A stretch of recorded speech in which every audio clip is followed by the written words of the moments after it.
সালাত শেষে মোনাজাতকে বিদাত বলা হয় এবং ইলিয়াসি তবলিগকে বিদাত বলা হয়, তো মিডিয়া দ্বারা দিন প্রচার মাইক ব্যবহার করে ওয়াজ করা বেদাত হবে না কেন? প্রত্যেকটা আমি যে ইমানে বিশ্বাস করি সেটা হলো আমরা কর্মের কথা বলি।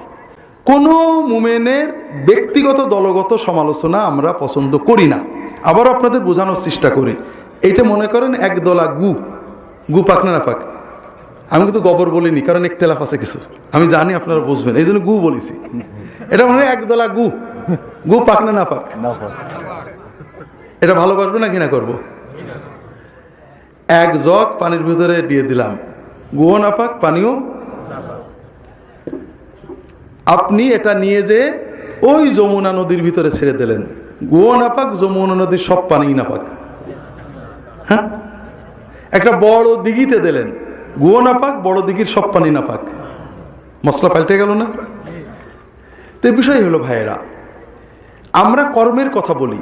কেউ জাল হাদিস বলে এই জাল হাদিস বলার কাজটা খারাপ, কিন্তু তার সাথে সহিহ হাদিস 10টা বলেছে, ওটাও খারাপ নাকি? একজন লোক হয়তো মিলাদ পড়েছে, আমি বলবো মিলাদ, এই পদ্ধতির মিলাদটা সুন্নত না, কিন্তু সে নামাজ পড়েছে, ওগুলো কি খারাপ নাকি? ওগুলো খারাপ নাকি? কাজেই একটা মুমিনের একটা কর্ম আমি বলবো এটা সুন্নতে পাচ্ছি না, আমার কিছু করার নেই, আমি নবী সুন্নতে পাচ্ছি না, এটা সুন্নতের খেলাফ অথবা বেদাত। কিন্তু মুমিন তো আরো নেক আমল করে। একজন দিনের দায়ী, ভালো আলেম, ইমাম, অনেক ভালো কাজ করেন, ভালো কথা বলেন। কাজেই আমরা ভালোকে ভালো, খারাপকে খারাপ বলবো। কথাকে বুঝতে পেরেছেন?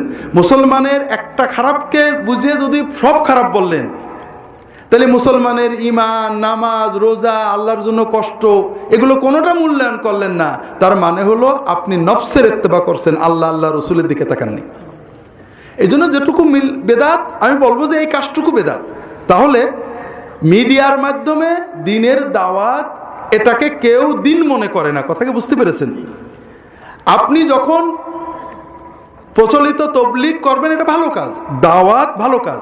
তবে যদি কেউ 40 দিন নির্ধারণ করাকে এবাদত মনে করে, যে 39 হলে সওয়াব কম, 40 হলে সওয়াব বেশি, তাহলে এটা বেদাত হবে। কারণ নবীজি সাল্লাল্লাহু আলাইহি ওয়াসাল্লাম, সাহাবীরা, তাবেঈনরা দাওয়াত দিয়েছেন, কোনো দিন নির্ধারণ করেননি।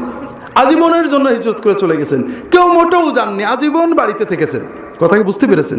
তাহলে বেদাত নির্ভর করবে আপনি সুন্নতের ব্যতিক্রম কোনো পদ্ধতিকে, কর্মকে দিনের অংশ মনে করছেন কি না। কথাটা কি বোঝাতে পারছি? আল্লাহ ভালো জানেন।